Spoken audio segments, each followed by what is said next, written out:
Do you think Oscar Pistorius deliberately killed his girlfriend, or do you think it was a tragic accident?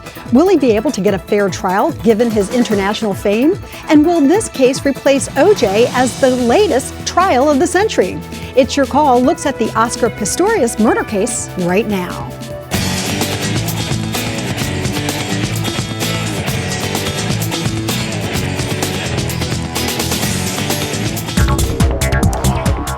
Loved ones continue to mourn the loss of Reva Steenkamp, shot and killed in early February by her boyfriend, Olympian Oscar Pistorius. But the questions surrounding her death are sure to linger well into the future. Did he murder her, as prosecutors allege, shoot her in a rage, or was he shooting at an intruder, as he claims? Do you think all of this was just a horrible accident? Well, we may never know, but we'll surely analyze this case and give you a chance to weigh in with your thoughts this hour. Hello, everyone, and thanks so much for joining us. I'm Lynn Doyle. You know, this case is already captivating us, and it's happening on the other side of the world. It has all of the makings of the next trial of the century in that it involves an internationally known athlete, a revered national hero, a beautiful woman, and unanswered questions about what really happened the night she died. And it's also reminiscent of another case that we covered here on It's Your Call, the O.J. Simpson trial.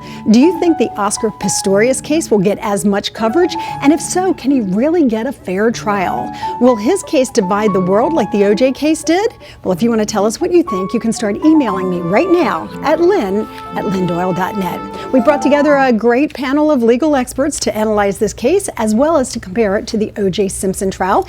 They include the prosecution side, Sadie LaDove, who, as you know, is a partner in the law firm of Dolchin, Slotkin, and Todd. She's a former Bronx, New York prosecutor and a past chancellor of the Philadelphia Bar Association. She's joined on the prosecution side by Paul Riley, who's an attorney with Brookman, Rosenberg, Brown, and Sandler, who was also a former Philadelphia assistant district attorney for 10 years.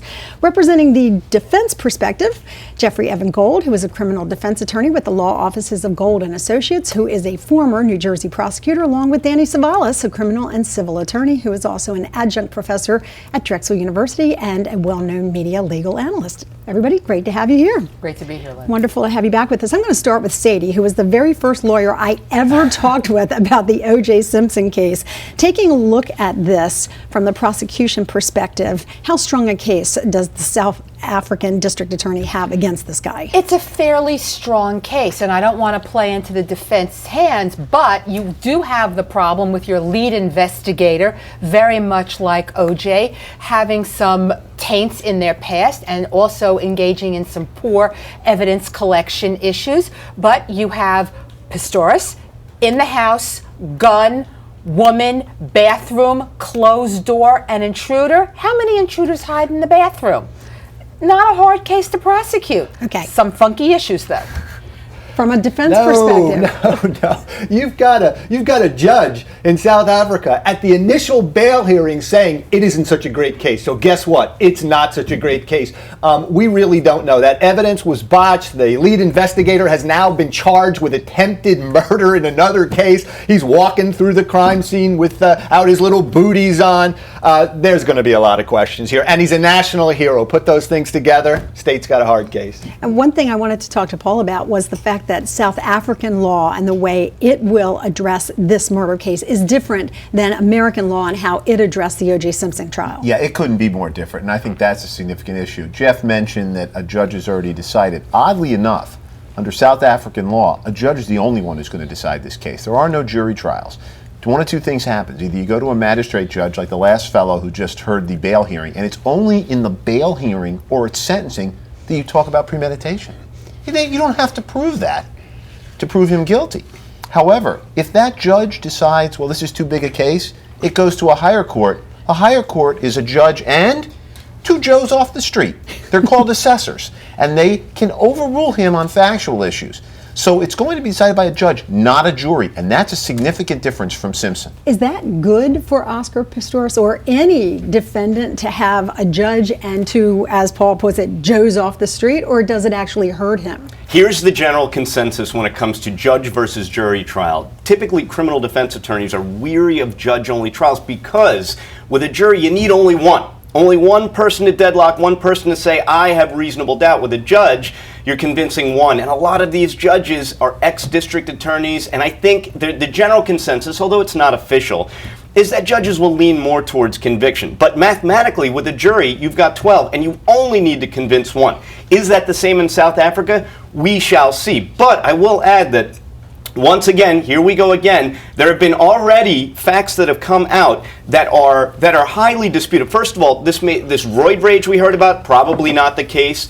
The original fighting, now we can't even say for sure it was male versus female screaming. A lot of these initial facts may eventually be proven not to be true, and we saw a glimpse of that at the preliminary hearing, which was the bail hearing. That was a media circus. Absolutely. Has to be a nightmare for all involved. Yeah, it really does remind us of OJ. Fortunately, the judge in South Africa had a tad more control over the happenings in the courtroom over Judge Ito, who let the media and the attorneys run roughshod over him. But I think once we get to trial, the judge is going to be hard pressed to keep the press out.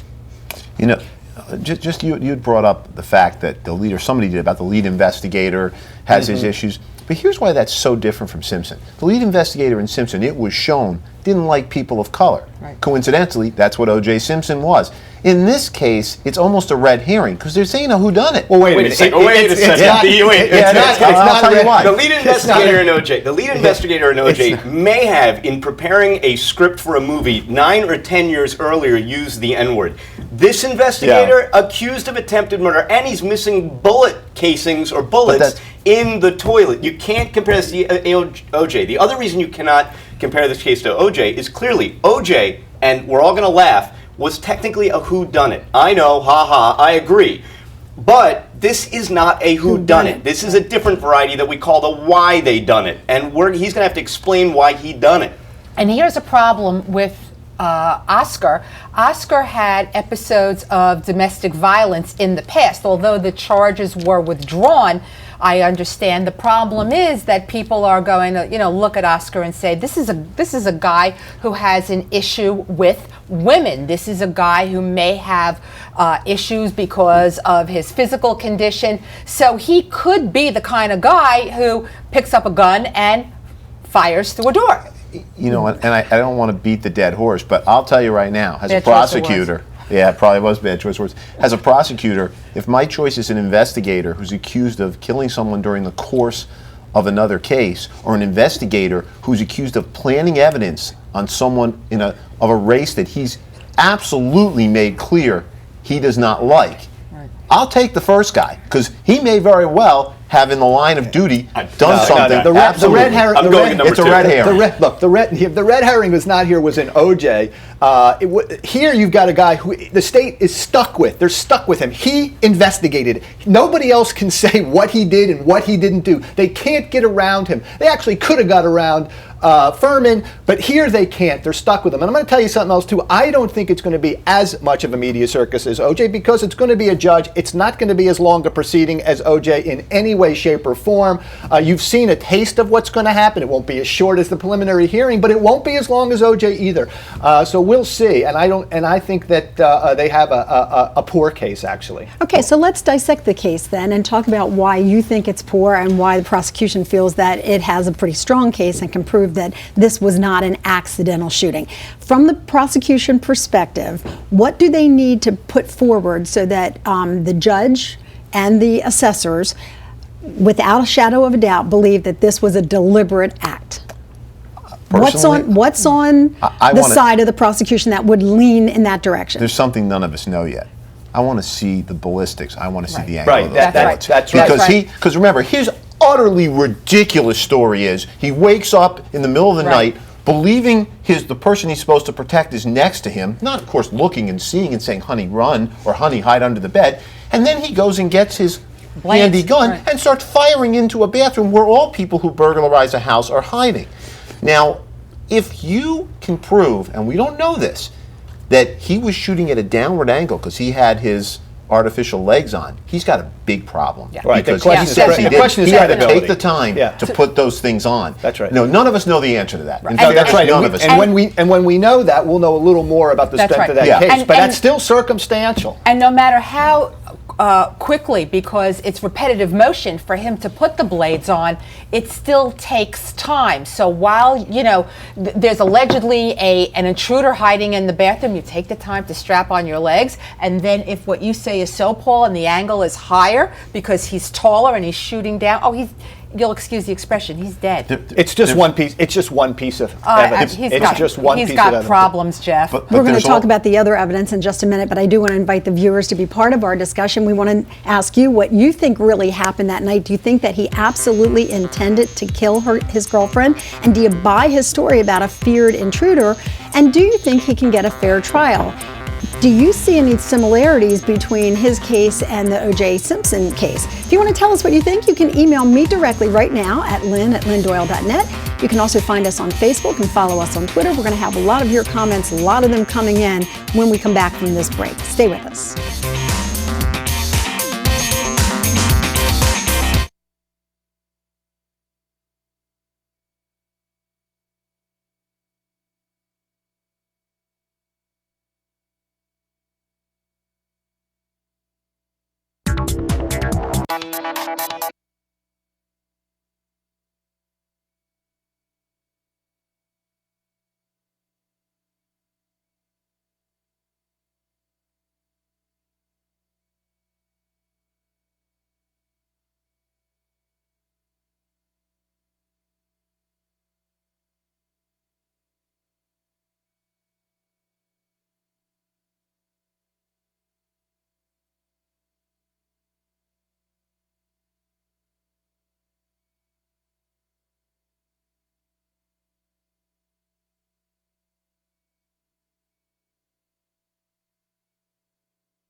That's the way I go. Oscar Pistorius, the so-called Blade Runner, is now facing the toughest race of his life. This time, the opponent is the prosecution in South Africa, where he's facing first-degree murder charges. Already there are comparisons between his case and the upcoming trial and that of O.J. Simpson, who, like Oscar, was a national hero when he was charged with killing his ex-wife, Nicole Brown.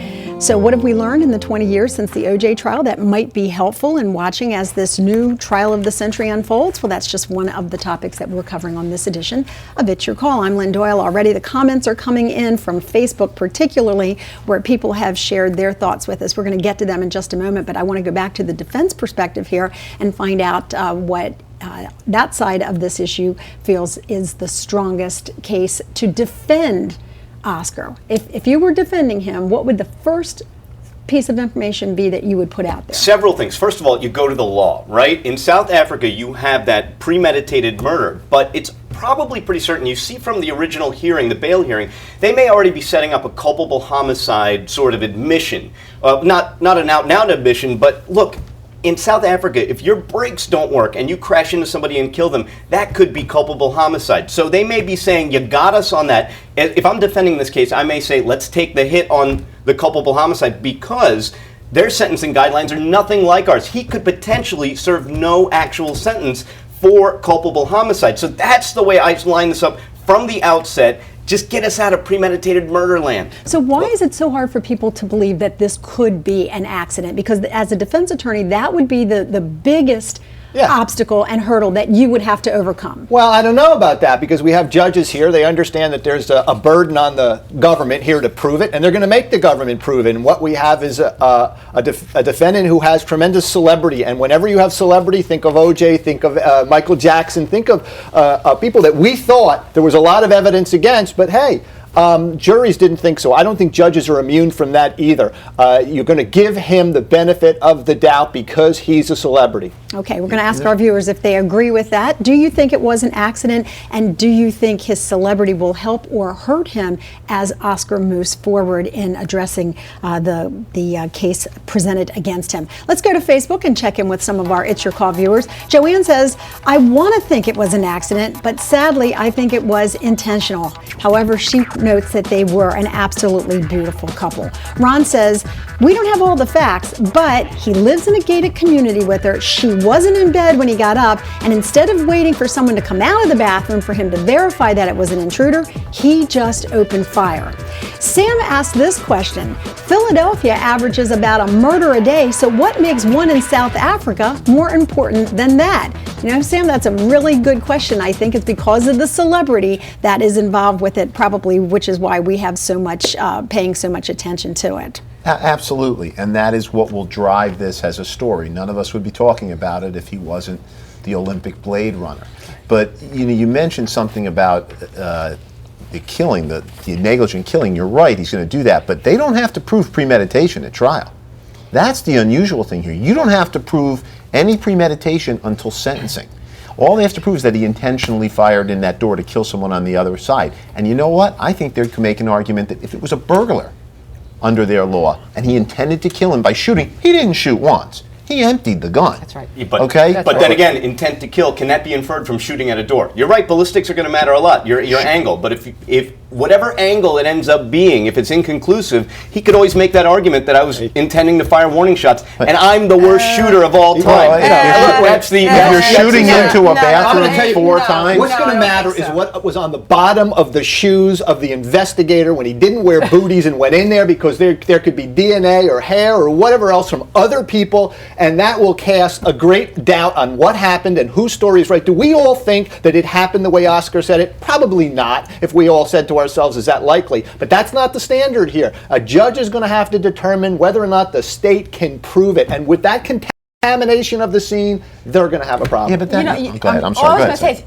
is warning shot into the ceiling, not through a bathroom door in rapid succession. And if and when they do get to premeditated, dollars to donuts, they're going to have testimony about how long it takes to strap on the blades, walk from the bed or wherever he had the blades to the balcony, do a 360 at the balcony, and then walk back into the bedroom and walk to the bathroom. It was my understanding that he did not have his legs on. He said he did not. So the issue is initially, right, and then he put them on, and at the time realized that she was not in the bed. And by the way, are we supposed to believe that when he fired the first shot, she didn't say, "What are you doing?" or scream? Was he so obsessed with killing the imaginary burglar that he just kept firing through that door? And then the big issue is how much of the domestic violence type of past, what kind of prior bad acts will actually come in here. That's we know that that's the way they opened up in O.J. Simpson, was with evidence of the domestic violence, and it didn't end up in a conviction. So we don't know if it'll matter or not, but how much of that will come in. And my understanding is that the previous domestic abuse charges had been withdrawn. Now, I'll defer to Paul with regard to his expertise of South African law as to whether or not. Well, even here, because the charges were withdrawn doesn't mean the state couldn't put evidence. Well, that's true. They could still do that, and of course, that's to counteract the celebrity. That's before OJ, we didn't have the mountains of paperwork. We forget, but before OJ, we didn't have the mountains of paperwork that required officers to file charges in domestic violences. Even though OJ didn't get convicted, it changed the landscape of domestic violence law in America. And it also changed the use of DNA. Absolutely. But that to where it became commonplace versus once in a lifetime. We all became experts in the kind of DNA. That's exactly That's such right. a significant difference in this case. This just isn't a whodunit. You know, I mean, Well, that's it's not, a big and that's issue. why It's it's not not going to be as compelling a case to people, because typically the whodunits are the ones that really captivate audiences. In this case, when you have a why they done it, especially with a judge-only trial, which takes away the mystique of a jury, you just may not. There's just so many dissimilarities. The only similarity between O.J. and this case is both of them are famous for running. That's about it. And they had attractive blonde victims. And a history of domestic violence. Correct. Well, And a bad lead investigator. Yeah, there's a number of similarities, but there's no racial component, Correct. as I think we mentioned before. That was a huge thing in O.J.'s case. You added everything together with a racial component, and God knows if you would have had that in South Africa, you would have exactly. well, and that's why there's no jury trials Yeah. since 1969, because they were concerned that people were getting convicted by all-white juries, and it wasn't right. And that's the reason they dropped the jury trial, And or you know, the juries in South Africa. With regard to Oscar's celebrity, we do hold Olympic athletes in very high esteem, because it was the old concept of you did it for love of sport versus money. Of course, that's changed now insofar as advertising revenues and what have you, but here was a man who overcame tremendous adversity to become a world-class athlete, and that raises celebrity. Well, it's the fact that he is a celebrity that draws our attention to it. It is one of the reasons that we are talking about it. And of course, in this day and age, when we talk about gun control and gun violence, this is just another situation where someone has armed himself with a weapon, and now there has been a tragic outcome as a result of it. We're going to give you an opportunity to tell us what you think about that, but I want to check in with a Facebook again. Russell wrote into us and said exactly that thing. 4 shots through a closed door at a burglar.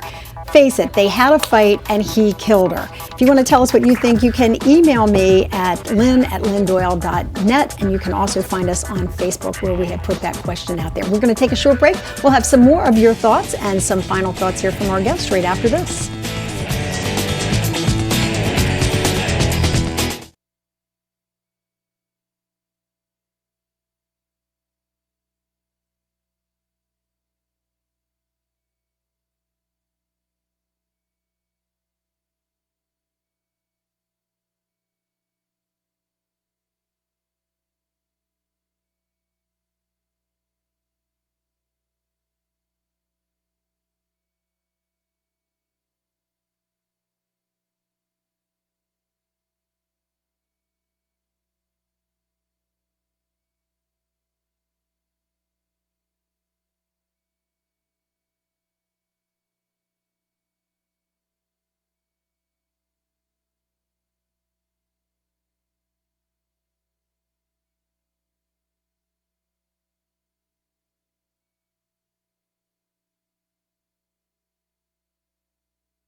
Welcome back again, everyone. I'm Lynn Doyle. This is It's Your Call. We're talking about the Oscar Pistorius case. As you know, in early February, he shot and killed his live-in girlfriend.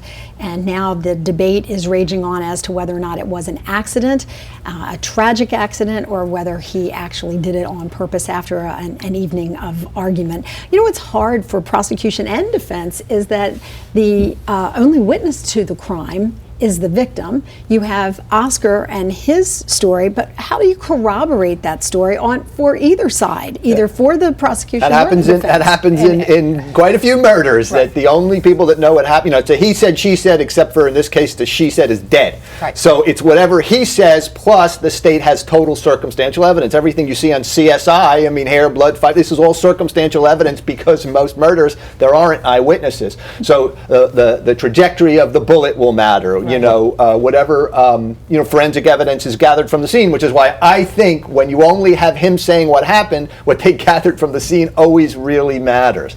Well, it does, because what they're going to try to do, not necessarily prove through circumstantial evidence anything. They're going to take his statement and cut it apart with Yes. each piece of circumstantial evidence. They'll say, see, he lied here to help Well, they've himself. got to He prove. lied I here. don't think cutting it apart is enough. They have to have a theory of the case. Well, and I think it's enough to say, you know, what he said was a lie. what he said was like, he fired 4 times into a closed door, pretending the woman was an does it get to the level of the intentional murder standard that they have there, or does it fall into the greater category of culpable homicide? If you fire and if 4 you're times Oscar to a door, Pistorius, then you want to go to that fallback position and take the hit on the you culpable intended to homicide. kill somebody if you fired 4 times to a door. But you know, Danny, it seems to me that part of the investigation is going to be talking to their friends, getting a hold of the cell phone records, getting a hold of the texts, getting a hold of the emails. And if the state builds a case to show that this was a relationship that was on thin ice. Yeah, but just, you know, just remember, that certainly we're helps. talking about O.J. Simpson, Oh, and Nicole had the pictures in the safe deposit box that said, if I ever die, here's the pictures. The only thing that we don't have is the talking dog. They Not didn't come O.J. in. Those pictures, that statement didn't come in, as I recall. Right, But nevertheless, that's right. just because of that, when you have on the other side celebrity, there's no guarantee. That's And right. we also had a jury. Let's go back to the Facebook pages real fast and find out what people have to say. Tom says, are you kidding me?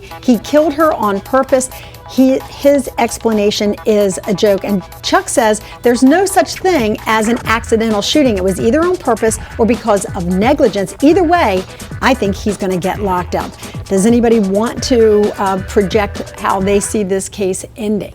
I think it's very possible that it'll end up in a compromise, by the panel, where you end up with negligent homicide or whatever their equivalent is that he shouldn't have shot through that door, as I think Paul said. I think that's very possible, and then he doesn't go to jail over it. Well, I mean, that's he gets the problem. convicted, but nothing. I mean, they have a wide range of things that they can do here. Almost anything. I mean, the judge at sentencing can do almost anything in the case of culpable homicide.